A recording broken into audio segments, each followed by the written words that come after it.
Buenas tardes, hermanos. Me da gusto saludarlos, verlos y ver que siguen caminando en la fe. Precisamente continuamos con la serie La Fe Verdadera. En esta ocasión voy a hablarles acerca de las evidencias de la fe que salva. Las evidencias de la fe que salva. Y quiero invitarles a que abran su Biblia en Santiago capítulo 2, versículo 17. Ahí vamos a estudiar más esa carta para que ponga una señal, porque vamos a ir a otras escrituras, pero vamos a regresar constantemente a Santiago capítulo 2. Las evidencias de la fe que salva.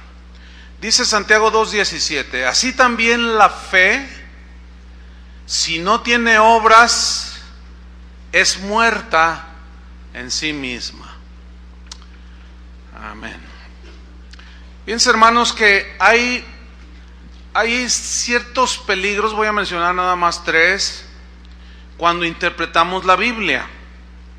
Uno de estos peligros es lo que se llama como interpretación incompleta, que es cuando nosotros cuando no hacemos una correcta observación del versículo, del texto que estamos estudiando, y pasamos por alto detalles que son importantes. Esto nos lleva a una interpretación incompleta de las Escrituras, por lo tanto nuestra fe no crece sana.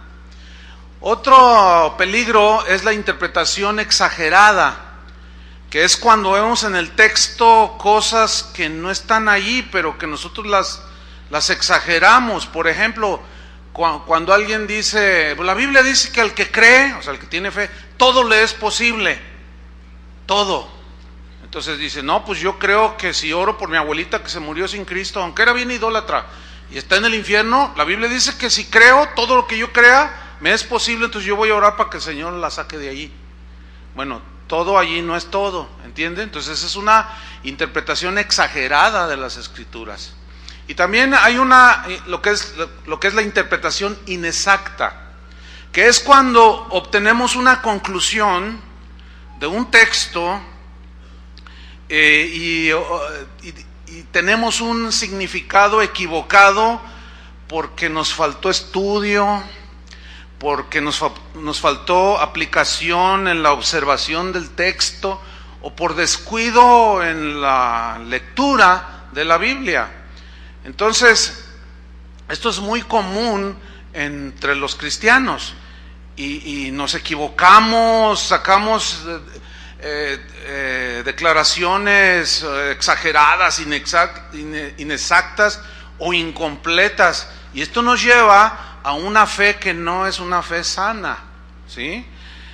Una de las reglas de interpretación de las Escrituras dice así, esta regla dice así, que se deben tomar las frases o las palabras que se están estudiando en el sentido que indica el conjunto de palabras que rodean al texto que estamos estudiando. Por ejemplo, en nuestro idioma español tenemos la palabra planta, bueno, tenemos la planta del pie, ¿no? Tenemos una planta, una hortaliza, ¿cierto? Tenemos una planta de luz. Tenemos la planta baja de un edificio, pero es la misma palabra, planta. Ahora, si yo digo, por ejemplo, está lloviendo muy fuerte y hay relámpagos, tráete la planta. ¿Cuál planta me traerían? Pues la de luz, ve qué fácil es. Nadie va a traer una rosa, ¿verdad? Aquí está la planta. Ahora, ¿qué fue lo que yo no tuve que ser muy específico en decirte la planta de luz, sino que las palabras que rodean a lo que yo te dije fue lo que te aclaró y te hizo entender que yo me refería obviamente a la planta de luz, ¿cierto? Otro ejemplo, tenemos la palabra cámara. Bueno, tenemos una cámara de hule, de esas inflables. Tenemos una cámara de fotografía, tenemos una cámara de humo, de esas que usan los artistas, y tenemos una cámara, o sea, un cuarto en la casa. Ahora, si yo digo, oye, me quiero meter 1 kilómetro adentro en el mar, tráeme la cámara. ¿Cuál cámara me traerías? ¿La cámara de humo? ¿La cámara fotográfica? Pues no. ¿Cuál cámara me traerías? Pues la de hule. Ahora, ¿qué fue lo que te hizo entender a ti que me refería a la cámara de hule? Las demás palabras que están alrededor de lo que yo dije. Ok. En la Biblia hay muchas palabras así, que si no estudiamos con este entendimiento, vamos a terminar en interpretaciones inexactas, exageradas y equivocadas. Por ejemplo, la Biblia habla del mundo, ¿verdad? ¿Han oído eso del mundo? Bueno, la palabra griega es cosmos, que significa el globo terráqueo, la Tierra, pues, sí, el globo terráqueo, el planeta Tierra. Esa es la palabra que describe mundo o tierra. Bueno, pero cuando Jesús dijo, porque de tal manera amó Dios al mundo, ahí mundo no es el globo terráqueo, ¿verdad que no? Se entiende que amó Dios ¿a quiénes? A los habitantes, ¿solo a algunos? No, a todos los habitantes del mundo. Entonces ahí mundo no significa globo terráqueo. ¿Estamos? Ahora, ¿qué fue lo que nos hace entender que el Señor amó? De tal manera amó Dios al mundo que ha dado a su Hijo unigénito. Él no vino a morir por las ballenas, ni las palmeras, ni por los mares. Se entiende que es la gente. ¿Estamos? Cuando San Juan el apóstol dice, hijitos, no améis al mundo. Ay, ahí dice que no ame al mundo, entonces voy a echar basura, voy a contaminar los ríos. O sea, sería una irracionalidad, ¿no es cierto? No améis al mundo ni las cosas que están en el mundo. Entonces las cosas que están en el mundo, pues no amo los árboles, no amo nada, no amo ni mis zapatos y los aviento porque están en el mundo. O sea, ¿quién va a entender así? Solo alguien que está mal de la cabeza. ¿Sí o no? ¿Qué significa, amados, no améis al mundo? Significa la clase de vida que tiene la gente del mundo que no conoce a Dios. Las cosas del mundo es todo aquello que nos desvían de la fe, de la piedad, de la santidad. Esas son las cosas del mundo. Entonces, hay que tomar en cuenta esta regla de interpretación. Otro ejemplo en la Biblia, la palabra salvación. La palabra salvación en su sentido primario significa ser librado del pecado y ser librado de la condenación del infierno. Sinónimos también son rescatar, redimir, pero, por ejemplo, en Hechos 4:12 dice así, y en ningún otro hay salvación, porque no hay otro nombre bajo el cielo dado a los hombres. ¿A cuántos hombres? A todos. En que podamos ser salvos. ¿De qué está hablando aquí? De la salvación en su sentido primario. Ser liberados del pecado y de la condenación del infierno. Eso significa salvación aquí. ¿Estamos? Ok. Pero si leemos, por ejemplo, Romanos capítulo 13, versículo 11, dice así. Y esto conociendo el tiempo, que es ya hora de levantarnos del sueño, porque ahora está más cerca de nosotros nuestra salvación que cuando creímos. A ver, eso está medio confuso para mí. Sí, si lo interpretamos sin tomar en cuenta el contexto y lo que dice alrededor, pues, a ver, ¿soy salvo o no? ¿Cómo que está más cerca de nosotros nuestra salvación que cuando creímos? Lo que sucede es que aquí salvación significa nuestra redención completa cuando Cristo venga. Aquí está hablando de la segunda venida de Cristo. ¿Se dan cuenta entonces que las palabras como salvación, como carne aún, ¿verdad? Mi carne, por ejemplo, dice que las obras de la carne son adulterio, fornicación, pero un salmo, el salmista dice, aún mi carne te desea. A ver, lo que pasa es que es distinto el significado de carne. Otro ejemplo de salvación, Hebreos 2:1, para que vean cómo nos encontramos múltiples menciones de unas mismas palabras que significan distintas cosas según las frases que rodean a la palabra, a estudiar. Por ejemplo, Hebreos 2:1 dice así, pongan mucha atención, acuérdense, la Biblia tiene que leerse con mucha atención. No debe ser leída como algunos dicen, ay pastor, hoy leí 50 salmos, ¿y qué me puedes compartir? ¿Qué? No, bueno, pues los leí, pero compárteme algo. No, pues estaban bien suaves. No, pues sí, pero compárteme algo. Ay, la verdad no me acuerdo. No. Yo leí la Biblia en un año y... No, la Biblia se tiene que leer con mucho cuidado, detenimiento. Hay gente que dice, pastor, esto es común, dice, pastor, no entiendo este versículo. Explíquemelo. Lee todo el pasaje. Y luego me dices, ¿lo entendiste? Sí. Y eso es común en los cristianos, pero eso está evidenciando que nos hace falta aplicación en el estudio de las Escrituras. Ahora, sigamos en Hebreos 2:1, pero vamos a leer con mucho detenimiento y observación, para no tener inexactas conclusiones de la palabra de Dios. Dice Hebreos 2:1, referente a la salvación. Por tanto, es necesario que con más diligencia atendamos a las cosas que hemos oído. El Evangelio, ¿no? El mensaje del Evangelio, ok, eso subráyelo, porque parece que no tiene nada, pero allí está el meollo. Que atendamos a las cosas que hemos oído, o sea, el mensaje, la palabra de Dios. No sea que nos deslicemos, porque si la palabra dicha, ¿cuál es la palabra dicha? El Evangelio. ¿Están conmigo?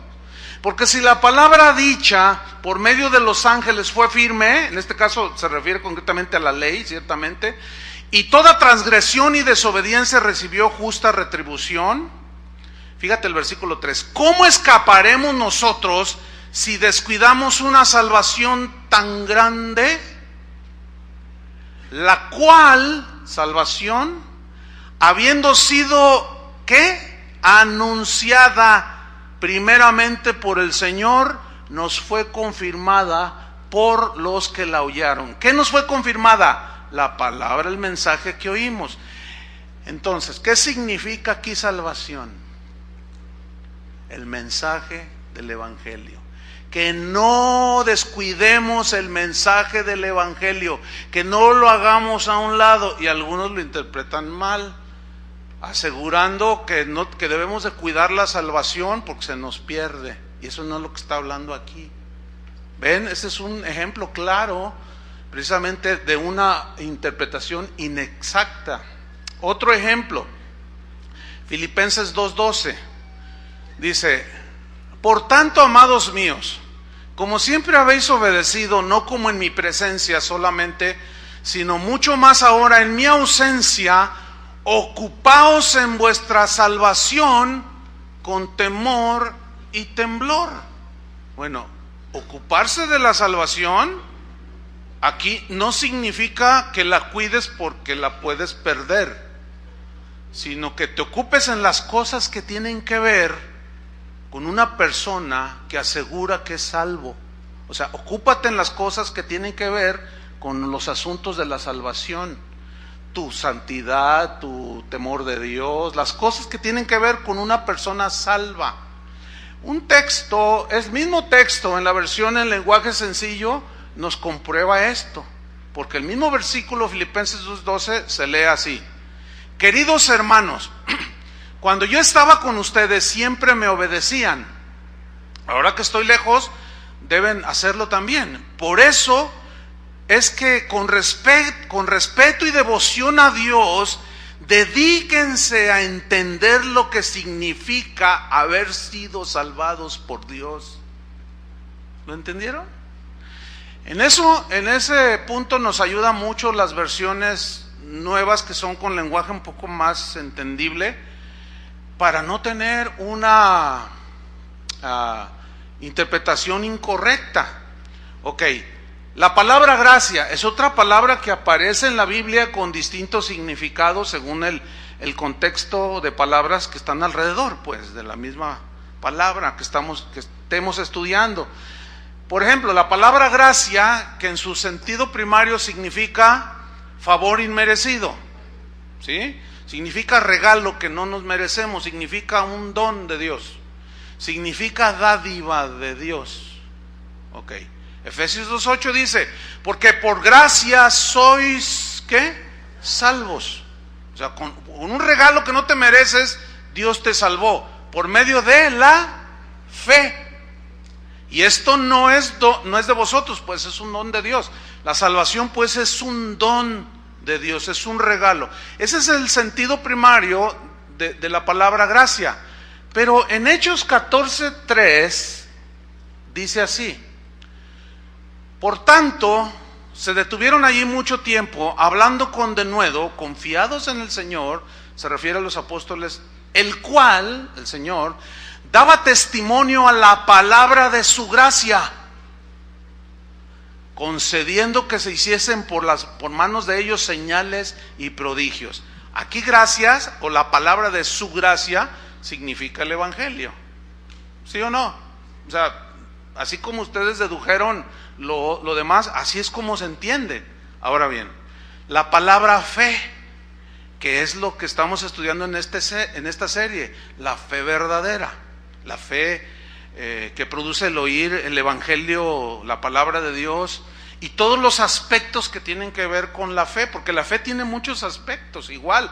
Por ejemplo, la palabra fe en su sentido primario quiere decir confianza total en Dios para salvación. Eso significa fe en su estricto o su definición primaria. Pero otros sinónimos de fe es creer, sabemos, ¿verdad? Creer, confiar. Pero no siempre significa, la palabra fe no siempre significa la fe que salva. No siempre. Vamos a ver unos ejemplos. En Gálatas 1:23 dice así: solamente oían decir, aquel que en otro tiempo nos perseguía, ahora predica la fe que en otro tiempo asolaba, refiriéndose a Pablo.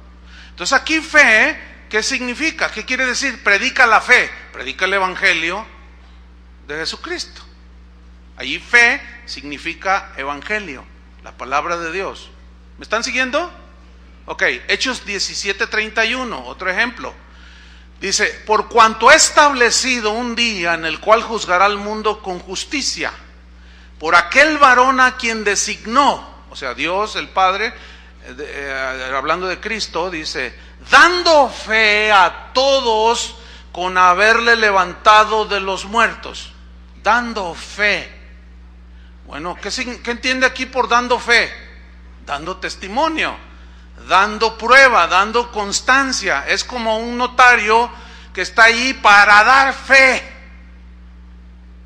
Entonces, si alguno necesita fe, vaya con el notario, porque ellos dan fe. Nada que ver, ¿verdad? Entonces, ustedes están ahora entendiendo que hay palabras en la Biblia como gracia, fe, salvación, carne, mundo y un montón de otras más que no significan la misma cosa siempre. El significado lo dan las palabras que están alrededor y el mismo pasaje te da lo que se refiere con, en este caso, fe, dando testimonio.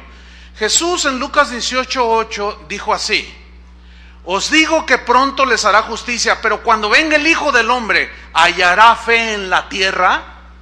¿Cuál fe? ¿A qué fe para ser sanos? No, aquí no está hablando de la fe para ser sanos.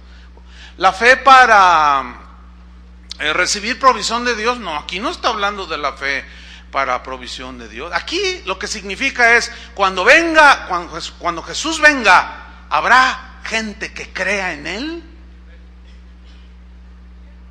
Entonces ya no significa lo mismo fe. En Romanos 10:17, donde dice, así que la fe es por el oír, y el oír por la palabra de Dios. ¿Cuál fe? ¿Cuál fe viene por el oír? ¿Fe para qué? Eso lo hablamos hace 15 días. fe para salvación? ¿Ah? La fe que nos salva viene por oír. ¿Por oír qué? El oír la palabra de Dios. Entonces aquí fe es fe para salvación. Nuestro tema de hoy es las evidencias de la fe que salva. ¿Cuál es la pregunta aquí?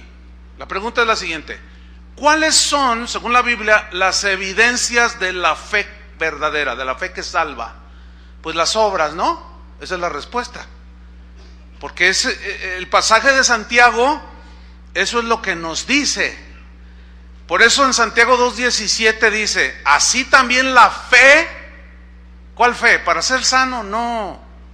¿Para recibir provisión de Dios? No. ¿Para dar testimonio de algo? No. Así que la fe que salva, si no tiene obras, es muerta en sí misma. Es una fe ficticia, no real, no bíblica. Para entender más sobre las evidencias de la fe que salva, que son las obras, debemos entonces tomar todo el pasaje de Santiago para entender a lo que realmente se refería Santiago cuando habló de las obras. Vamos pues a Santiago capítulo 2, pero vamos a empezar a leer desde el versículo 14.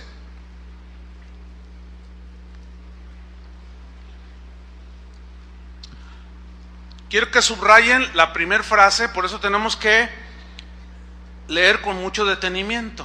Cada palabra, tomarla en cuenta. Dice Santiago 2:14, hermanos míos. ¿A quién está dirigida la carta? ¿A creyentes o no creyentes? Creyentes, hermanos míos. ¿De qué aprovechará, de qué servirá, si alguno dice que tiene fe y no tiene obras? ¿A cuál fe se refiere? A la fe que salva. Dice, ¿podrá la fe salvarle? Bueno, si nos quedamos ahí, le damos una interpretación incorrecta, porque vamos a decir que la salvación no es por fe, y aquí dice, ¿podrá la fe salvarle? A la fe que se refiere aquí es a la fe que dice que es salvo, que cree, pero no tiene obras. Dice, ¿podrá esa clase de fe salvarle? La respuesta es no. ¿Por qué? Porque no tiene evidencias. Versículo 15. Hace una aplicación Santiago y dice, y si un hermano o una hermana están desnudos, o sea, vestido, lo elemental, y tienen necesidad del mantenimiento de cada día, aquí se refiere a la comida, y alguno de vosotros que dice que es salvo, le dice, id en paz, calentaos y saciaos, pero no le dais las cosas que son necesarias para el cuerpo, ¿de qué te aprovecha? Así también la fe, si no tiene obras, es muerta en sí misma. Pero alguno dirá, tú tienes fe y yo tengo obras. Y Santiago responde, muéstrame tu fe sin tus obras y yo te mostraré mi fe por mis obras. ¿Ven cómo se nos está aclarando?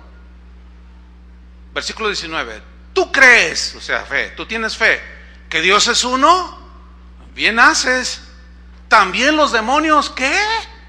Creen y tiemblan. También tienen una fe, que voy a explicar más adelante. Versículo 20. Mas ¿quieres saber, hombre vano, que la fe sin obras es muerta? Y luego hace una pregunta que confunde a muchos cuando lo leen nada más el versículo y se quedan ahí queriéndolo entender, pero no siguen leyendo. No solo el pasaje, sino todo lo que diga la Biblia sobre ese tema. Leamos para no confundirnos y poner mucha atención. Versículo 21. ¿No fue justificado por las obras Abraham nuestro padre cuando ofreció a su hijo Isaac sobre el altar? Si te quedas ahí dices, ya ves, las obras tienen su que ver en la salvación. Pero ¿será esto correcto? ¿Será exacto? Vamos a ver que no. También vamos a ver que no está contradiciendo a la Biblia no se contradice. Lo que falta es una aplicación en la interpretación de las Escrituras, para que entonces podamos tener una fe sana. Sigo leyendo, versículo 22. ¿No ves que la fe actuó juntamente con sus obras? Y que la fe se perfeccionó por sus obras. Entonces, ¿qué fue primero, las obras o la fe? La fe. Versículo 23. Y se cumplió la escritura que dice: Abraham creyó a Dios y le fue contado por justicia, fue llamado amigo de Dios. Vosotros veis pues que el hombre es justificado por las obras y no solamente por la fe. Ah, caray, parece así como que, ay, claro, si te quedas ahí, pues no entiendo. Pues lee todo el pasaje para que entiendas. Ese principio utilícenlo en todos los versículos que no entiendan. ¿Me estoy explicando? Esto es muy importante. Entonces, si nos quedamos ahí, llegamos a una conclusión equivocada, que podemos ser salvos por obras. ¿Sí o no? Pero ¿será eso lo que Santiago quiso decir? Vamos a demostrar con la misma Biblia que no. Dice versículo 25: Asimismo también Rahab la ramera no fue justificada por obras cuando recibió a los mensajeros y los envió por otro camino. Porque como el cuerpo sin espíritu está muerto, así también la fe sin obras está muerta. Ok. Este es un pasaje que debemos de tomar en conjunto, no solo de la carta, sino de la enseñanza general de toda la Biblia, para interpretarlo correctamente. Algunos citan este pasaje demostrando que la Biblia se contradice, que Santiago dice una cosa, que la salvación es por obras, y Pablo dice que no, que la salvación es por fe sola. Pero no es así. Incluso fíjense, la historia nos enseña que Martín Lutero, consumador de la reforma de la iglesia, al principio, cuando él se convirtió a Cristo, él estaba enseñado a alcanzar la salvación por obras, y él en su historia, en sus narraciones, dice que él hacía muchas buenas obras, pero seguía sintiéndose vacío, y no podía tener esa reconciliación, esa paz con Dios. Hasta que un día, estudiando las Escrituras: justificados pues por la fe tenemos paz para con Dios, mas el justo por la fe vivirá. ¡Pum! Ahí se le cayó el velo y entendió que no era por obras, sino era con fe, solo en el sacrificio de Cristo para alcanzar la salvación. Pero cuando llegó a la epístola de Santiago, la llamó carta de paja, hasta con calificativos más fuertes, casi tachándola de demoníaca. ¿Por qué? Porque todavía él no entendía el concepto general de la Biblia, porque acuérdense, él era un monje, él era un fraile. Entonces, cuando él se convierte, pues, es obvio que es como cualquiera de nosotros, no sabemos todo, ¿sí? Pero en este punto, en la historia termina al final, que ya les contaré. Así como él, nos pasa a nosotros. Podemos tener entendimiento de algunas cosas y otras que no entendemos, al paso del tiempo las vamos a ir entendiendo. Él era un hombre muy aplicado en las Escrituras, fue un hombre muy preparado. De hecho, él sabía griego. Él tradujo del idioma original griego al alemán la Biblia, que fue el primer libro que se imprimió en la imprenta de Gutenberg, y sigue siendo hasta la fecha el libro más vendido en toda la historia sobre cualquier otro libro, la Biblia. Entonces, él no era cualquier persona, él era un entendido. Pero así como a él tuvo una descalificación esa epístola porque no la entendió, nos puede pasar a nosotros en algunas cosas. Pero el Espíritu Santo nos va a guiar hacia la verdad. ¿Me están siguiendo? Bueno, por ejemplo, Pablo, en su enseñanza, él enfatizó de que somos salvos por la fe sola, y que las obras no cuentan absolutamente para nada para nosotros obtener la salvación. En Romanos 3:28 dice: concluimos pues que el hombre es justificado por fe sin las obras de la ley, o sin las obras que ordenaban el Antiguo Testamento. Son independientes, se obtiene la salvación por pura fe. Ahora, ¿qué es la necesidad elemental del ser humano? Salvación. ¿Estamos? Entonces, Pablo se enfocó y le habló a los no cristianos que podían por la fe ser salvos al creer en el sacrificio de Cristo. En Gálatas 2:16 Pablo sigue diciendo: sabiendo que el hombre no es justificado por las obras de la ley, sino por la fe en Jesucristo. Por cuanto por las obras de la ley nadie será justificado. Vemos que aparentemente Santiago y Pablo se contradicen, pero en realidad no se contradicen, sino que se complementan. Escuchen, el punto de vista de Santiago, su énfasis en su carta, en realidad va de acuerdo con la enseñanza del Nuevo Testamento. Se los voy a comprobar. Por ejemplo, Juan Bautista predicaba que la gente tenía que demostrar la autenticidad de su fe, su arrepentimiento genuino, mostrándolo por medio de sus obras. Por eso en Mateo 3:8, cuando vio que los fariseos se formaban para ser bautizados, les dijo: hey, ¿ustedes qué hacen ahí?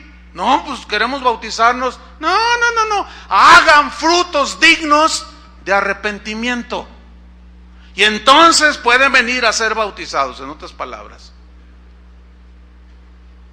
Entonces, ve cómo Santiago y Juan el Bautista no estaban. ¿Por qué? Porque las obras en Dios, la vida nueva, son la evidencia de que tenemos la fe verdadera. Otro ejemplo, Jesús decía que teníamos que vivir de tal manera, los que decimos que tenemos la fe que nos salvó, teníamos que vivir de tal manera que la gente viera nuestras buenas obras, y que estas obras debían ser vistas por los no cristianos. Él dijo: ustedes son la luz del mundo, pero una luz no se esconde debajo de la cama. Dijo en Mateo 5:16: así alumbre vuestra luz delante de los hombres, vuestra luz, o sea, vuestra vida, para que vean vuestras buenas obras y glorifiquen a vuestro Padre que está en los cielos. Es decir, que tus obras, tu vida, tus acciones, tus reacciones, todo, tiene que ir de acuerdo con la fe que salva. Tiene que ser totalmente contraria. A la gente que odia, tú vas a amar. La gente que insulta, tú vas a perdonar, etcétera, etcétera. Estoy explicándome. Para mí es muy importante que se entienda esto, para poder avanzar en los diferentes aspectos de la fe. Otro ejemplo, Jesús habló de que los verdaderos cristianos, los verdaderos discípulos de Jesús, se les iba a conocer por sus frutos. Y frutos es sinónimo en la Biblia de obras, de gente que vive conforme a la nueva creación, a la nueva vida que han adquirido por gracia. Vamos a leer Mateo. Abran esta Biblia, abran su Biblia en Mateo 7:15, en esta escritura. Mateo 7:15 dice así: guardaos de los falsos profetas. Subraya, falsos profetas, o sea, que no son genuinos, gente que se hace pasar como ministros de Dios, pero que no lo son. Y dice guardaos, o sea, cuídense de esta clase de gente, que vienen a vosotros con vestidos de ovejas. O sea, está hablando de una situación externa, ¿no? Vestidos de ovejas, pero por dentro, subrayen la palabra por dentro. ¿Ven? Así se tiene que leer la Biblia. Pero por dentro, ¿qué son?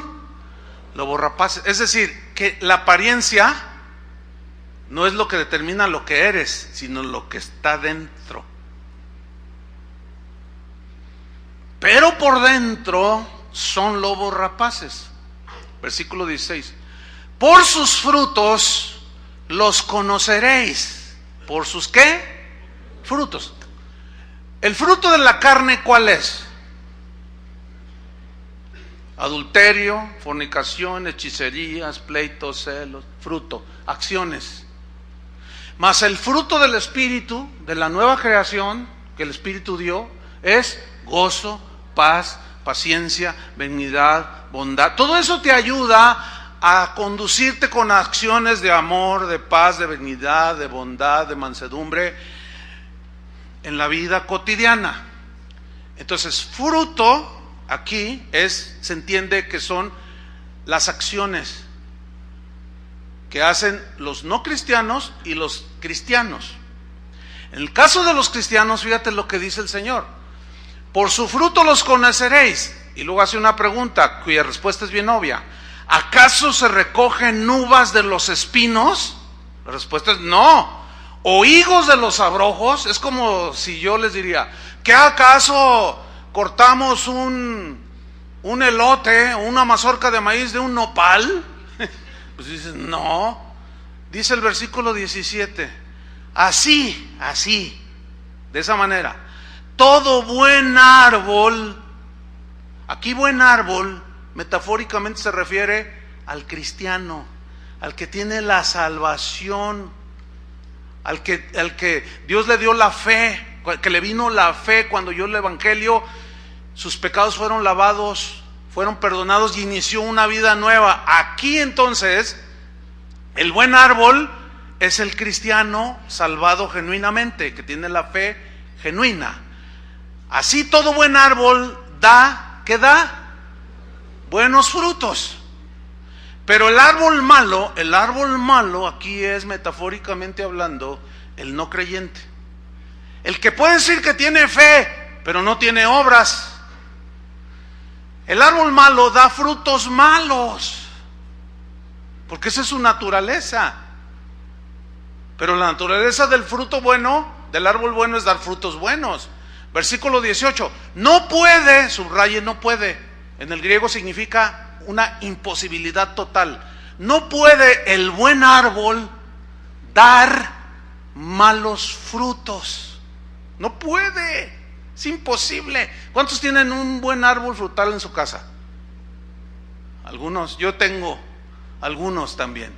Pero tengo uno que lo planté mi padre y yo lo plantamos en el límite del patio,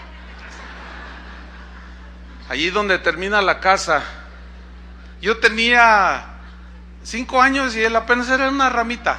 Bueno, era un guayabito. ¿Conocen el conocido como guayaba fresa? Bueno, yo lo planté chiquito. No sé cuánto tendría de vida, pero hace 13 años yo lo planté, como les dije, en el límite del patio. Y lo puse allí. Y cuando empezó a crecer, al paso de 2, 3, empezó a dar sus primeros frutos. El primer frutito que corté, qué delicia. De verdad que está delicioso, dulce, acidito, pero dulce, así bien rico. No, el agua de esa fruta me encanta a mí. Bueno, ese árbol da frutos buenos. Ahorita, actualmente, está lleno, se dobla así. De hecho, de una manera inexplicable, no sé, no he leído suficiente, pero casi todo el año está dando fruto. Y casi siempre le estoy cortando ahí. Y hasta ahorita no me ha salido un fruto malo que diga, ay, ¿qué va a estar? Porque es un árbol que da buen fruto. ¿Sí?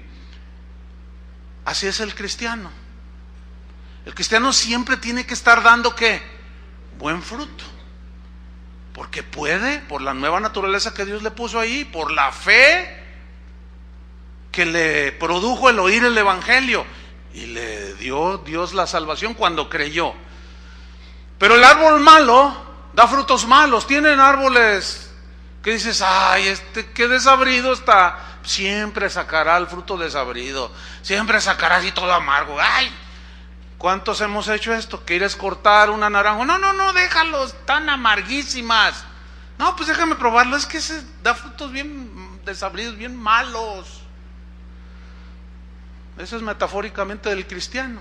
Ahora, Pablo repetidas veces habla en sus cartas sobre la importancia de las obras, pero también la importancia de la fe que salva. Independientemente, dice que las obras no pueden traer la salvación. Sin embargo, él habla de las obras. Por ejemplo, en Romanos 2:6 dice que Dios pagará a cada uno conforme a sus obras, conforme a lo que hizo, a sus frutos. Pero ya como cristianos, Pablo dice en 1 Corintios 3:8 que cada uno de nosotros recibirá su recompensa conforme a su trabajo, a su obrar. Fíjense qué cosas. Dios nos regala la salvación y todavía nos da galardones por las buenas obras que de antemano Él ya había preparado para que anduviésemos en ellas. Díganme si no tenemos un Dios generosísimo. Es como cuando Adán lo puso en el huerto y dijo: de todos los árboles del huerto podrás comer. Un Dios generoso, pero solo de este no puedes comer. Y el diablo fue justamente al que se refirió, fíjense nomás. O sea, como diciéndole: Dios es bien mala onda, Dios es muy limitado, tu Dios es muy poquitero. Mira, justamente de este es del que debes de comer. Pero se ve la generosidad de Dios cuando le dice: de todos los árboles del huerto, ¿cuántas frutas conoces? Eso habla de la generosidad, de la abundancia, de la gracia de Dios, de la generosidad, de su misericordia. ¿Cuántos le dan gracias a Dios por ser quien es Él? Un Dios que es suficiente para todos los hombres, que su sacrificio en la cruz fue suficiente para que todo aquel que en Él cree no se pierda, mas tenga vida eterna. ¿Cuántos le dan gracias al Señor por esa generosidad y que no excluyó a nadie? Ese es el Dios en el cual creemos y servimos. Pero luego Pablo, en eso de las obras del cristiano, en 2 de Corintios 5:10, no lo busque, dice que es necesario que todos nosotros, se refiere a los salvos ya, comparezcamos ante el tribunal de Cristo. El tribunal de Cristo es diferente al juicio del gran trono, porque en el juicio del gran trono de Apocalipsis es el juicio para condenación de todos los que rechazaron a Cristo. Nosotros ya no pasamos a condenación porque nuestros pecados fueron juzgados y perdonados cuando creímos. Pero en el tribunal de Cristo, allí dice Pablo que cada uno recibirá según lo que haya hecho mientras estaba en el cuerpo, sea bueno o sea malo. O sea, yo puedo tener acciones buenas como cristianos. Alguien me ofende, ¿cuál es la acción buena que yo tengo que hacer? Perdonar. ¿Cuál es la acción mala? La venganza o el insulto. Bueno, eso nos habla de que todas nuestras acciones como cristianos van a ser premiadas y reprobadas las que fueron malas acciones. Juan en una de sus cartas habla para que recibáis galardón completo. O sea, todavía Dios nos premia nuestras acciones, ¿sí? Pero esas no las podemos hacer si no somos salvos. Por eso Martín Lutero se sentía frustrado porque quería hacer cosas buenas y veía que hacía más las malas que las buenas, y la balanza se inclinaba en su contra. Entonces el cristianismo se tiene que demostrar con hechos. ¿Cuántos dicen amén? ¿Por qué? Porque es una parte esencial de la fe cristiana que la Biblia nos enseña. Tenemos que observar que tanto Pablo como Santiago hablan de la fe, pero aquí es donde entra el punto. Cada uno habla de la fe en dos aspectos diferentes. Es la misma fe, pero en dos aspectos diferentes, dos ópticas diferentes. Pablo habla a los pecadores de la necesidad de la salvación que se obtiene por fe. Él insiste en que nadie puede ganarse el perdón de Dios por las buenas obras. Una persona lo único que puede hacer es aceptar el perdón que Dios le ofrece en Jesucristo. Pablo, ese era el énfasis de Pablo, esa era la óptica de la fe de Pablo. Y Santiago le habla a los cristianos: hermanos míos. Él se dirige a los que han a los que dicen que tienen la fe que los salvó. Pero les escribió eso porque había algunos que decían, yo soy salvo, pero sus obras mostraban que no. Profesan ser salvos, cristianos, pero con sus hechos, profesan conocer a Dios, pero con sus hechos, dicen en una epístola de Judas, me parece, lo niegan. Con sus hechos lo niegan.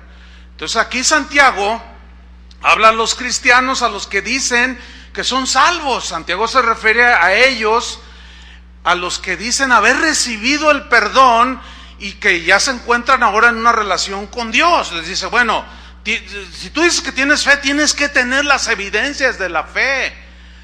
Entonces no se contradicen. Esta persona, dice Santiago, y con toda razón, debe vivir la vida conforme a lo que cree, una vida nueva, dada por el Espíritu Santo.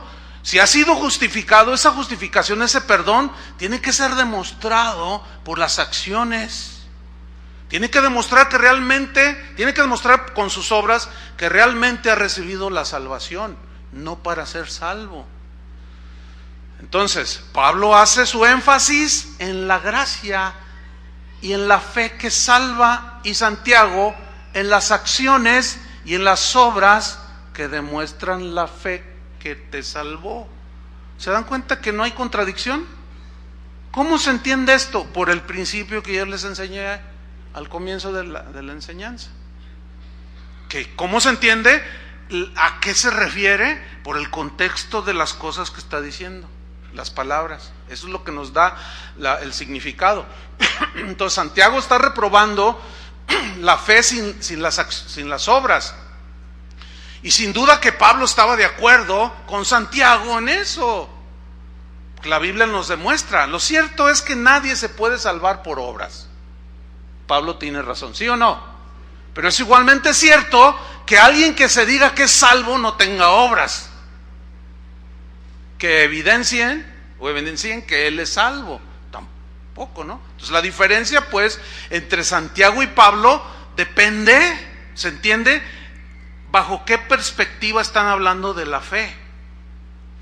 Pablo empieza pues por el hecho fundamental del perdón que nadie puede merecer ni ganar. Y Santiago empieza hablando o habla al que ya es cristiano. No somos salvos por hacer las obras. Somos salvos para hacer buenas obras. Estas dos verdades son gemelas. No se pueden separar. Nacieron juntas. Son distintas, pero son de la misma familia. Se parecen mucho. Son idénticas, pero cada uno es individual y cada verdad es certera. Pablo insiste en la primera, Santiago insiste en la segunda. Entonces no se contradicen, sino que se complementan. ¿Se acuerdan cuando el carcelero de Filipos, cuando viene el terremoto y se le caen las cadenas y él se preocupa porque iba a pagar con su vida, y ahí se ve que algo que creyó, porque sin duda que le predicaron el evangelio, y aquel carcelero le dijo: señores, ¿qué debo de hacer para ser salvo? ¿Y qué le contestó Pablo? Ve y vete de rodillas de aquí hasta Zapopan. No, o sea, obras no, le dijo: cree en el Señor Jesucristo y serás salvo. Ahí está, eso es cierto. Pero hay dos maneras de creer, pongan mucha atención. Número uno, hay una manera de creer que es una fe o es un creer puramente intelectual. Por ejemplo, yo tengo el conocimiento intelectual siguiente. Yo creo, fíjese, creer, yo creo que el Sol es el centro de nuestra galaxia, o sea, la Vía Láctea, es donde estamos. Yo creo que los planetas giran alrededor del Sol. ¿Cuántos creen eso? ¿Sí creen eso? Ahora, ¿está certero mi creer de que los planetas giran alrededor del Sol? Sí, ok. Eso se llama conocimiento intelectual, ¿cierto? Certero. Pero ese conocimiento de que los planetas giran alrededor del Sol no tiene ninguna influencia para transformar mi ser interior. ¿Está entendiendo? Absolutamente. No tiene ninguna influencia, no tiene ningún efecto transformador en mí. Es un conocimiento intelectual. Los demonios no son ateos. Satanás no es ateo. Los demonios están convencidos intelectualmente de la existencia de Dios. Ellos no lo niegan. De hecho, hasta tiemblan, dice Santiago. Les pregunta, ¿tú crees que Dios es uno? Bien haces. ¿Tú crees que Dios es uno? Bien haces, porque es uno, ¿no? Dice, también los demonios creen. ¿Son salvos? No. O sea, el conocimiento intelectual que ellos tienen de Dios, el conocimiento intelectual, puramente intelectual, que los demonios tenían de Jesús, no los salvaba. Ustedes recuerdan en episodios en los evangelios cuando, por ejemplo, un endemoniado llegaba ahí y los demonios hablaban. Cuando veían a Jesús le decían, sabemos quién eres el Hijo de Dios, eres el Santo de Dios. ¿Estaban en lo correcto? Sí. Tenían un conocimiento intelectual correcto. Jesús era el Hijo de Dios. Jesús era el Santo de Dios, el escogido de Dios. ¿Pero eran salvos? El conocimiento que los demonios tienen del Hijo de Dios, de Jesucristo, ¿los salvaba? No. ¿Por qué? Ellos lo odian a Jesús.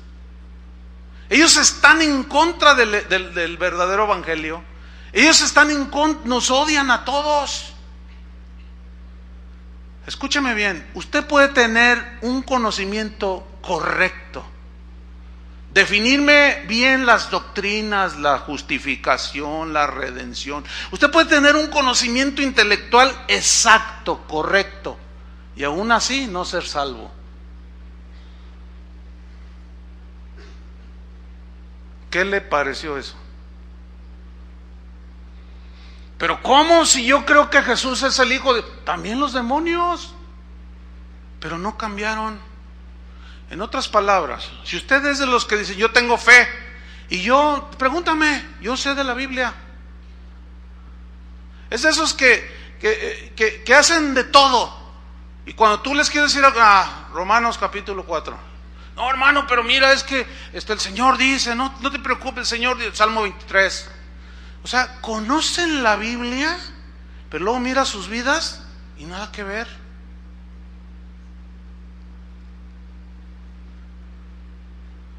¿Así? Puro conocimiento intelectual.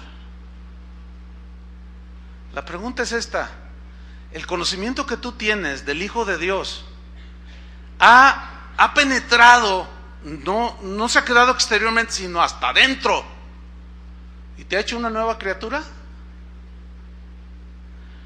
Si te ha hecho una nueva criatura, es imposible que sigas viviendo como vivías antes de que el Señor te salvó. Algunos me ven así, algunos hacen, o sea, están entendiendo, unos se sonríen y otros así como que se sienten evidenciados de yo no sé por qué. Bueno, sí sé, por la palabra.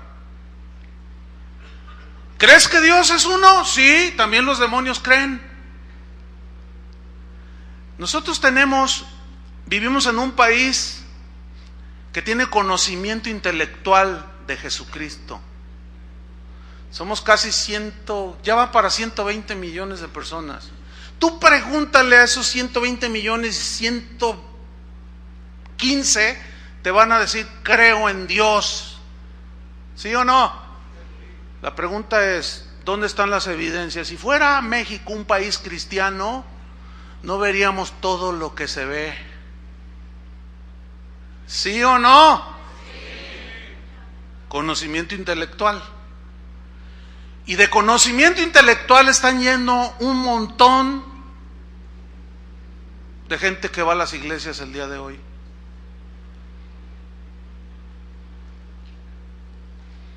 Ay Dios, están muy serios. Puro conocimiento intelectual. Es más, miren, hay intelectuales que saben hasta más Biblia que nosotros. Es más, la interpretan hasta correcta.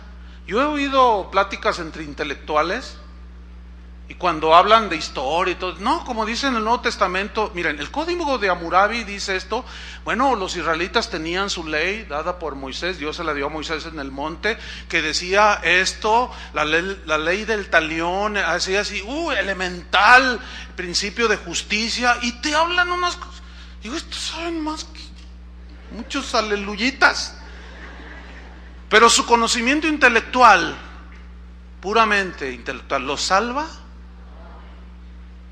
No, no son salvos.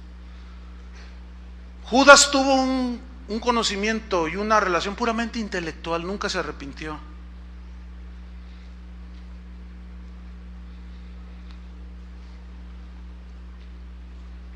¿Tú crees que Dios es uno? Bien haces, porque hay que creer. Pero también los demonios creen y tiemblan. Entonces, ese es el conocimiento. El creer, yo dije que había dos maneras de creer, ¿sí? Una es el conocimiento intelectual y el otro, la segunda manera de creer, se las voy a ilustrar con este ejemplo. Yo creo, por ejemplo, que las frutas y las verduras es una fuente de vitaminas, ¿sí o no? Pero muchos de ustedes no las comen. Ahí está. O sea, en la escuela nos enseñaron que los vegetales, las zanahorias, la lechuga, las espinacas, te ponías como Popeye, y las frutas. Mira, llega el tiempo de invierno, come con mucha fruta cítrica, come mandarinas, come naranjas, y muchos naranjas. O sea, tenemos el conocimiento intelectual. Ahora, yo tengo el conocimiento desde que era niño, desde que iba a la escuela los primeros años, de que las frutas es una fuente de vitaminas y también los vegetales. Ahora, para que ese conocimiento de que las frutas son benéficas y los vegetales a mi cuerpo, ¿qué tengo que hacer? Comérmelas. Jesús dijo, el que no come mi carne y bebe mi sangre. ¿Qué significa el participar de lo que yo hice en la cruz? Que realmente lo cree y realmente se arrepiente, tiene vida eterna. Entonces, te quedas en el puro conocimiento intelectual. Yo he estado comiendo con amigos, personas que pues piden su platillo y trae verduras al vapor, lechugas, etcétera, y nada más se comen el filete. Oye, las verduras no me gustan, no como, tienes que comer, es que no me gustan, pero es que tú sabes, sí, yo sé, sí, tú sabes, y para que te extraer el beneficio, tienes que comerlas, para tener los beneficios del sacrificio de Jesús, tienes que meterlo aquí, que entre, ¿entiendes? De otra manera, te quedaste en tu puro conocimiento intelectual y no te sirvió de nada. Yo me como unas bananas ricas en potasio y me como a veces una media sandía. No, el otro día me comí una sandía entera, hermanos. Tengo que comer. No, pero de esas chiquitas. Ya estaban. No, pues de esas que pesan 1 kilo, así chiquitas. En lugar de comprar un montón de chatarra, todos los lunes, bueno, algunos de ustedes me los he encontrado ahí en el mercado. Yo voy y compro las verduras y las frutas. Yo compro 12 frutas distintas cada lunes. En lugar de andar comprando gansitos y todo eso, el otro día un doctor me dijo, oye, tú generalmente eres sano. Le digo, sí, por la gracia de Dios, pero también tiene que ver lo que le entramos. ¿A poco no?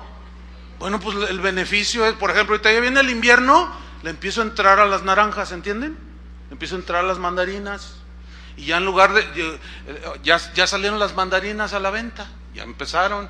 Bueno, cómprate 5 kilos y deja de tomar Coca-Cola, además que ya ven que subieron el precio. O sea, fíjate, de una analogía tan simple para llegar a una verdad tan poderosa como que la fe verdadera es la que te produce la verdadera vida espiritual. Entonces, vámonos sobre el final. Vamos aquí a Santiago, que pues es el que rechaza la fe o la creencia que consiste solamente en que algunos creían que no, yo tengo fe, pero no tenían evidencias. Pues Santiago la rechaza. Y Santiago usa 3 ilustraciones de la fe genuina, de la fe viva, que produce obras como evidencia de que en realidad son salvos. Y pone 3 ejemplos, vamos rápido y terminamos. Santiago 2:23, dice así: y se cumplió la escritura que dice, Abraham creyó a Dios. ¿Abraham qué? Creyó a Dios. ¿A qué se refiere? Se refiere al capítulo 15, cuando Dios le dijo, Abraham, sal a la puerta de tu casa y mira al cielo, cuenta las estrellas y las puedes contar. Así será tu descendencia. Y él estaba un hombre viejo, su esposa anciana y además estéril. Así te voy a dar una descendencia. Y él le creyó. Le creyó. Capítulo 15, eso es importante. Le creyó, dijo, me vas a dar una descendencia. Y le creyó que Dios de alguna manera se le iba a dar. Y eso fue lo que le justificó. Porque dice, y le fue contado por justicia. ¿Ve cómo es de fe la salvación? Y si fue llamado amigo de Dios. Versículo 24. Vosotros veis pues que el hombre es justificado por las obras y no solamente por la fe. ¿A qué se refiere Santiago aquí? Él tiene en mente a Abraham. ¿Sí o no? Está hablando de Abraham. Ok, ¿qué hizo primero Abraham? ¿Creyó o primero ofreció a Isaac? ¿Cómo lo va a ofrecer si no podía? Entonces, ¿qué es primero? Creer. Una vez que tuvo la fe genuina, la fe que salva, Dios lo probó para que se diera cuenta si realmente él mostraba las evidencias de que era justificado, de que era salvo, que él había creído y había sido justificado por la fe. Y le dijo Dios, ve y ofréceme a Isaac tu hijo en sacrificio. ¿Y qué hizo Isaac? Abraham obró, obedeció. Es decir, que Abraham al ofrecer a Isaac estaba demostrando la autenticidad de su fe. Estaba él ratificando la justificación que había recibido en el capítulo 15, que le creyó a Dios, y en el capítulo 22 está demostrando por su fe, por sus obras, la fe que había recibido. Es exactamente lo mismo que pasó con Noé. Por la fe Noé construyó un arca. Noten que primero fue la fe y luego las obras. Por la fe Moisés, primero fue la fe y luego fue el hacer. Por la fe Enoc, por la fe Abel, primero fue la fe y luego fueron las obras. O sea, todos estos hombres demostraron, hombres y mujeres demostraron por sus acciones, por sus obras, que tenían la verdadera fe. La pregunta es, ¿tenemos la verdadera fe nosotros? Esa es una buena pregunta. Y luego pone otro ejemplo en el versículo 25. Asimismo dice también Rahab la ramera. ¿La qué? Bueno, la prostitución y esa clase de vida lleva al infierno, ¿sí o no? A ver qué pasó allí. Rahab la ramera no fue justificada por las obras cuando recibió a los mensajeros y los envió por otro camino. ¿De qué se trata esto? ¿Cómo está esto? Bueno, es una historia del Antiguo Testamento. Josué había dicho, vayan y exploren la tierra. Y ahí van estos los espías, ¿no? Y entran a la casa de la ramera. Pero ya se había corrido un rumor de que el Dios de Israel le había dado a Israel, el pueblo escogido, les había dado esa tierra. Y que el Dios del cielo estaba con los israelitas y que el Dios les había prometido un Mesías. Todo eso ellos ya lo sabían, conocimiento intelectual.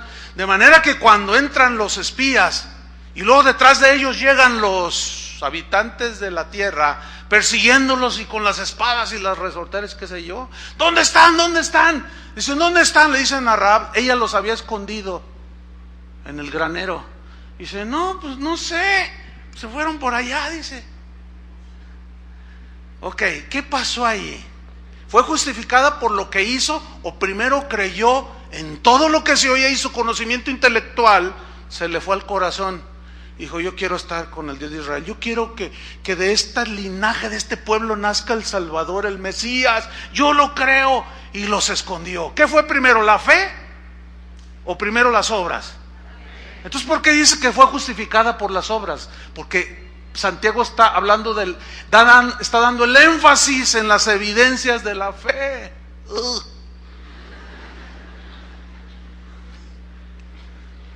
Me dolió. Ella demostró la realidad de su fe salvadora. ¿Se fijan cómo la salvación es en un instante? Fue casi en ese momento. Y ya inmediatamente ella, por la fe en todas esas promesas que habían recibido Israel, los escondió, porque dijo, si los matan no entran. Y ahí demostró su fe y fue justificada. Y finalmente en el versículo 26, la tercera ilustración que usa Santiago, dice, porque como el cuerpo sin espíritu está muerto, así también la fe sin obras está muerta. ¿Qué está diciendo Santiago? Está diciendo que respirar es la evidencia de que el cuerpo está vivo, ¿cierto? O sea, el cuerpo respira porque está vivo. Un cuerpo muerto ya no respira. Porque dice que así como el cuerpo sin espíritu, el espíritu aquí es el hálito de vida. ¿Han visto un cadáver en alguna ocasión? Ya no respira, está totalmente impávido así, totalmente frío así. No hace nada, no produce nada, no hace nada, porque está muerto. Dice, así es la fe, que no tiene obras, como un muerto, que no respira ya.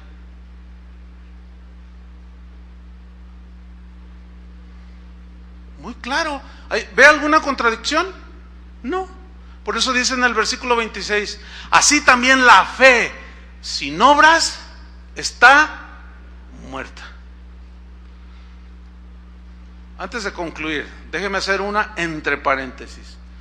Esto que acabo de enseñar significa que un verdadero hijo de Dios, que verdaderamente ha nacido de nuevo, nunca se va a equivocar.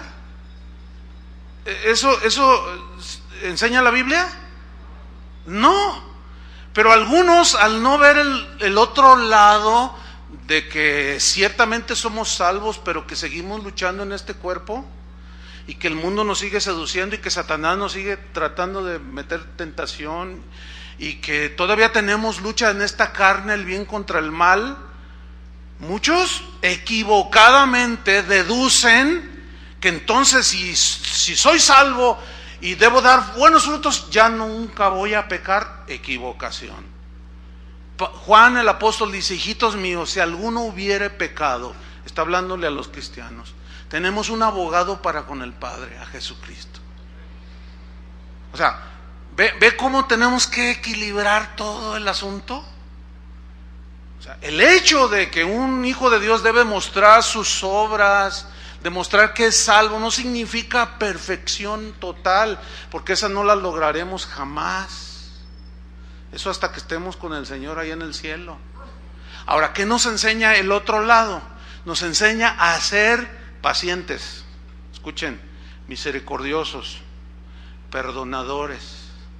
Porque sin duda que aquí hay algunos presentes. Y por cierto, quiero aprovechar a todos los hermanos de Casa de Oración aquí en Guadalajara que, debiendo haber venido, están en internet ahorita disfrutando ahí con un cafecito la enseñanza. Mándenles un saludo, volteen a la cámara y háganle así. Saludos a todos los hermanos que están viéndonos ahí en su casa, que debiendo haber estado aquí. La Biblia dice, no dejando de congregarse como algunos tienen por costumbre. Un saludito, ¿verdad? ¿Qué estaba diciendo? Se me fue. ¿Alguien me puede ayudar?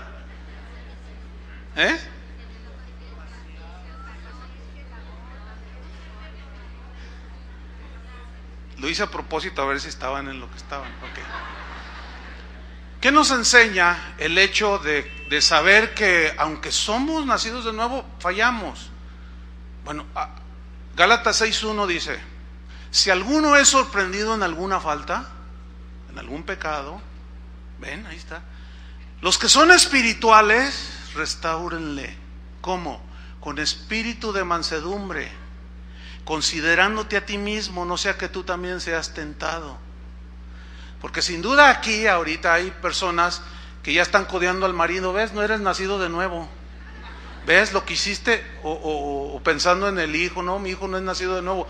Y ahí está el esposo todo frustrado. Por 15 años, ¿en 15 años qué me sabes? No, la verdad nada. Pero lo que hiciste ayer evidencia que no eres salvo. Tranquilos, hermanos. Sean sabios, pídanle a Dios sabiduría, lean más la Biblia, traten de llegar a un equilibrio, porque sí es cierto una cosa, pero también es cierta la otra. Es cierto que somos salvos y que tenemos que evidenciar la salvación por las obras, ¿sí o no? Pero también es cierto que nos podemos equivocar eventualmente, que pecamos, que fallamos, nos desviamos, para ser pacientes, ¿entienden? Y no descalificar, y no mandar al infierno a todo el mundo y decir, no, tú no eres salvo, porque algunos así lo toman y dicen, no, ya. Quiero terminar con unas palabras de Martín Lutero, cuando él, después de algunos años, él entendió al fin la epístola de Santiago, a la que al principio dijo, epístola de paja, no sirve para nada, quítenla de ahí. Él dijo lo siguiente: la fe salva sin obras, pero la fe que salva va siempre acompañada de buenas obras. No está excluida de errores, pero cuando un cristiano se equivoca, abogado tenemos para con el Padre, Jesucristo. Y nos levantamos, porque 7 veces cae el justo y se vuelve a levantar, y seguimos adelante. Amén. Que Dios siga añadiendo a nuestra fe para tener una fe verdadera, una fe equilibrada y sana. Amén. Oremos. Señor, te damos muchas gracias por la palabra que tú nos das, que tú nos enseñas. Gracias por tu paciencia, Señor. Eres el Dios de toda paciencia, eres el Dios de toda gracia, que entre otras cosas repartes la fe, distintas medidas de fe. Ese es otro aspecto de la fe. Hoy hemos aprendido, Señor, un par de aspectos de la fe que son verdaderas desde el punto de vista, en la inspiración del Espíritu, a Santiago y a Pablo. No hay contradicción. Ciertamente es una verdad que por fe somos salvos, no por obras, pero que las obras son evidencia de que hemos sido salvos, y que esto no implica impecabilidad o perfección total, sino que nos podemos equivocar.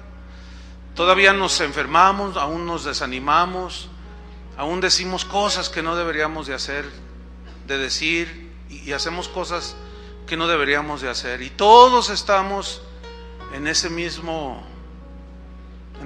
situación. Por eso es que necesitamos el equilibrio en la fe, en el conocimiento, en el creer. Gracias, Señor, porque sin duda que tu palabra es la verdad, y tu palabra es la que nos guía como una lámpara, es como una luz. Padre, si aquí hay alguien que tiene un conocimiento puramente intelectual, tu palabra dice que tú conoces a los que son tuyos, y que el que es tuyo, apártese de iniquidad. Invoca el nombre del Señor y apártese de iniquidad. Y si tú, en ese conocimiento profundo que tienes de todo,